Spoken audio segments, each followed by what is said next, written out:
Then after the running with Nems, fuck your life, this era. So my track board gets flooded because of the week before Sandy.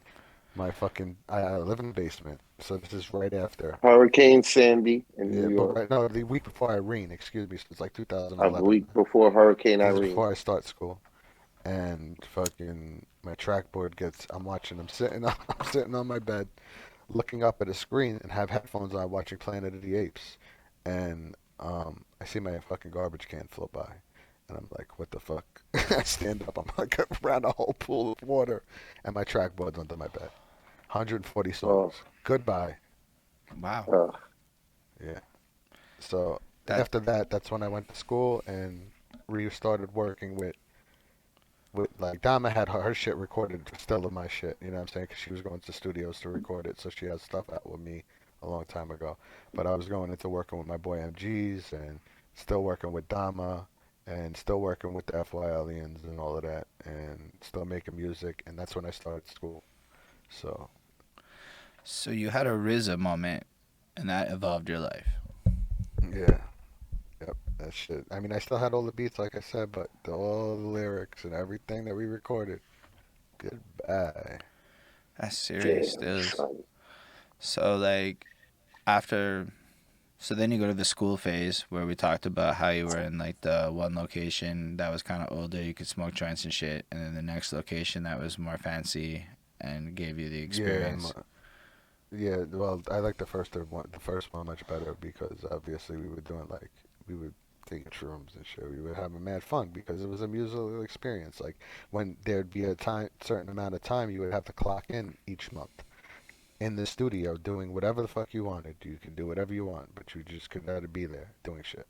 So we would chill. We'd be making music with six of us in there. One be on the mic, and I'd be making beats, and one be recording, fucking with faders and shit. And we'd be all getting fucked up. And it, mind you, this place was open till 2 o'clock in the morning. So we'd be in the middle of the city till 2 o'clock in the morning, chilling at a school, getting fucked up, and making music.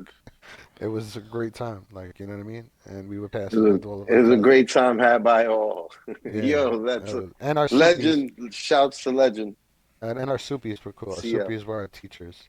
So our teachers, you know, like they were like they smoked. We knew they was high all the time. They were like, "Yo, just go in the fucking room, like you know, go chill." it's, good. It's Uh, cool. So and then when you went to the next location, it was less of a open till yeah, it two. was yeah, it was like more tight, more It's a like lot of more we spent more money. You like can't do drugs here. yeah, exactly. And it's good. It was only like 3 months we had to do anyway. It was like we the most of our time was at 34th Street. So we had like 13 months at the good spot anyway. So it was like not a big deal. Mm. So you still got that experience, and then what? Are you still going to the dub and all this during this phase?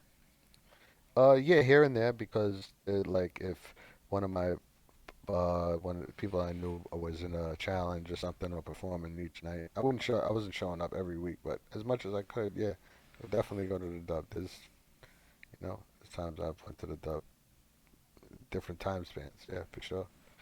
Different hosts were there, all that. So what happens after the engineering school phase? So the engineering school phase is that's yeah, like I pretty much went back to square one and had to record a lot of newer shit. That's when I was working with MGs, which we and Yesh, which was album that we have coming out now.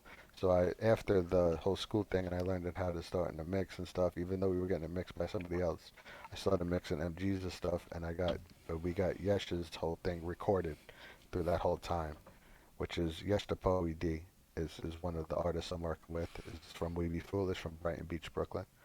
I'll get you an interview with him Monday, maybe, hopefully. He has a lot of accolades. He has a lot of records out back in the like late 90s, early 2000s. Um, yeah, you should check him out. He's Sai and Yash, and he's from We Be Foolish. I don't know if you heard of Sai and Yash, but he had a lot of stuff. Nah, but usually what happens is I hear a lot of names, and then over time I encounter those names, and it grows the attachment and my understanding of the underground of New York life, Yeah, which is truly a blessing, right? Because like how often do you get to hear like this deep into the underground? What's actually going on in like the pre everything's captured on camera era? Yeah, it's like Word. I have a little bit of stuff captured We on would camera, that less that's recorded, the actually. that's the beginning of everybody having cameras, but it's just we got shitty cameras, Yeah, shitty so it's quality all cameras. You blurry know and what I mean? like we don't It's really. all blurry But it's and also we didn't know what to do with it. Like let's be real. How many? unless it was a fight, nobody really cared. Unless You you know were what I like mean? really Like on your shit, were you really saving everything? I I I've deleted I so mean, much shit over the years I no, yeah, probably I should don't have have a kept. lot of shit. Yeah, me too, man. Me too, for sure. Yeah. So yeah, like in that whole time, I was just trying to reestablish my catalog up till now, and just getting that right sound. Working with people that steered me in the wrong direction. Like I worked with artists that I was spending a lot of time with, and then this relationship went sour. So I'm not gonna put anything out with that person. So it's like that whole time I did that was wasted, and it's up till like this was up to like 2016. So this is like while I'm working with Yesh and doing that, you know. So if you want to ask me, yeah, something I don't want to ramble on Nah, I anymore. mean it's cool. Cause, Like the way it work. So it's like you're just kind of describing that era. I mean, I don't want to pry into the bad parts, but still, you're basically just making beats that whole time. Is that like what else are you up to in your life though? So you finish school. Is it just like you're full time making beats and that's doing everything, or are you like up to other stuff? actually, I went through a period of life. I'll be open a little bit. I went through a period of life where I was doing opiates, and I had gotten to a bad thing after that, and I got myself out of it, which is a blessing. And that destroyed a lot of my perspective of what I wanted to do at that time. And but me made me very paranoid of who I'm giving beats to and shit. And if I was good enough, if I was questioning if I should do it anymore. You know what I'm saying? Like there was a lot of shit going on at that time, and then I after I got off of it, it was like a different time in my life. Right. So yeah, so yeah, like pretty much that time in my life was like I was still doing music and stuff like that, but we wasn't putting nothing out. We wasn't finishing songs. We had like half songs done, and it was like, what am I doing? I had the whole album with Yesh that was done mixed, and I needed, we need to get the artwork done, still done. And we had it done already, but we needed to do all of that stuff. So, and we're still trying to do that, which is cool. But yeah, like I didn't know what I wanted. Like I kind of wanted to keep on making beats at that time, to tell you the truth. That's just the way I felt. I didn't know where I was going. I loved to do it, but I didn't know where I was gonna take it. If I was gonna make money off of it, if I was gonna give it to anybody. It was just doing it. You know what I'm saying? And I was fucked up at the time. And I guess that was the only thing that was keeping me sane, because I didn't know my direction at that time, which is really like, I guess people go through different situations, and that was Right. the bad time of my life.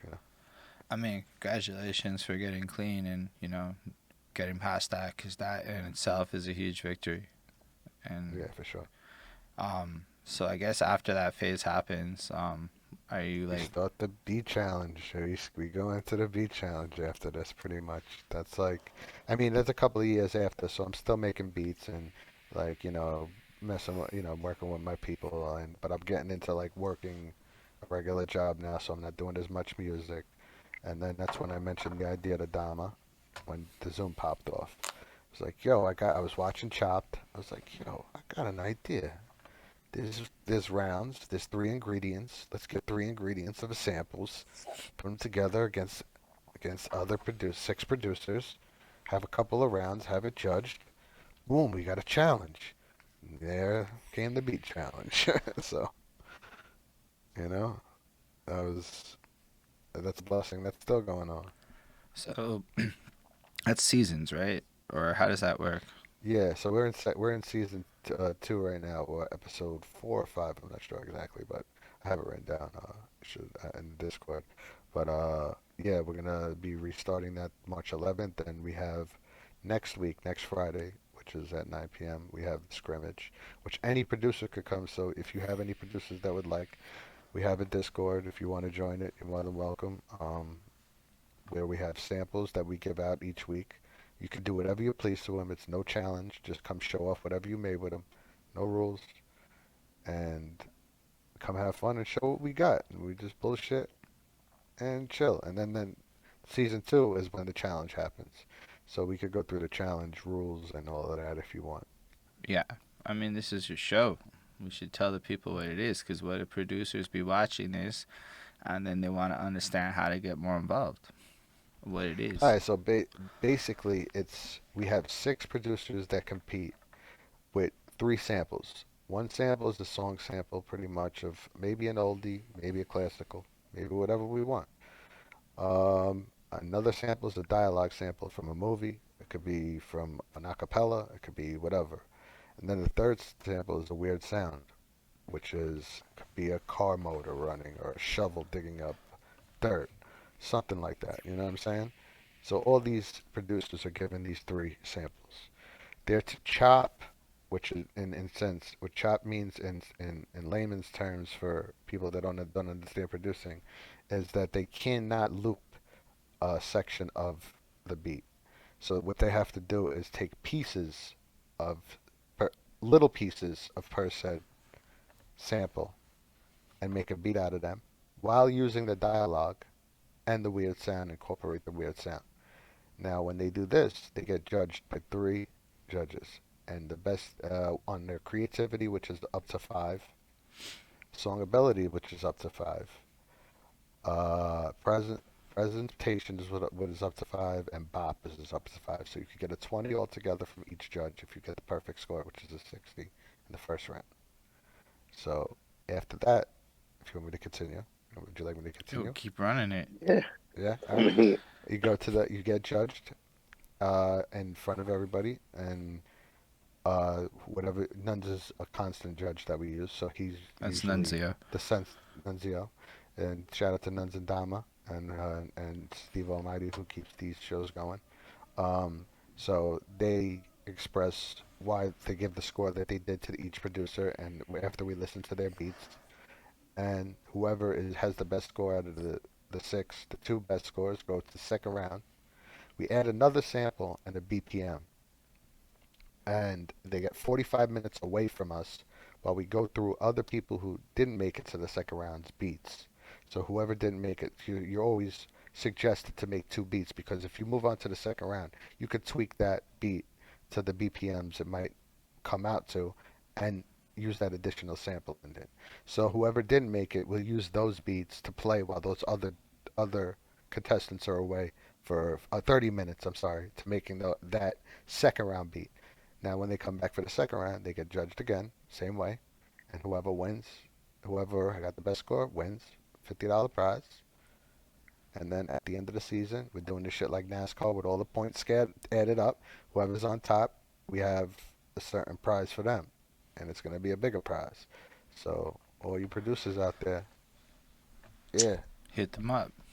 And hit me up, and I hope I explained that well enough where you guys kind of got it. yeah, it was super, So like, really apt. That's the best way to describe it. I was articulated pretty well. I don't It understand. felt like you had You would really, have to like, not thought be out able the to speak procedure, you English or know? understand English to not So, get that. and it and we really, have fun. With fun doing it. There's good commentary, and obviously we had Flacco as a judge once. More than once actually. He's like, Yeah, nah, I like, was not never as often as Nunzio. Nunzio's yeah, but like a permanent seat, but like I'm pretty sure I'm like top he's top 5 No, maybe 2 or appearances. 3. Maybe 2 or Think 3. yeah, that's Yeah, what I'm saying. Like I've you've been been on the there show a a lot, lot, a lot. and you love it. You promote the I'm shit out like, of it. cause You I love it, care. Yeah, no, I and I've care. seen you say Like like, yo, I this is my care. favorite day of the week, I Thursdays. love Like, production. Like yeah, it's something that I can. It's one of those like it's one of those like you do it because you can't, or like you fuck with it because you can't type shit. Like and I can't make beats. So mm, like, but like the next best facts. thing, like I'm a super appreciator of like producers and production and like everything that goes into making beats. So work. Honestly, I mean, it's we're all really, I'll be producers on in the our show own a right. lot. but it's You know like what I'm really saying? We all are fascinating just producers to in our own right. like watch somebody like Nunzio give feedback to beats when Nah, it's you're, different for him. Cause Yeah, It's he like different for knows him.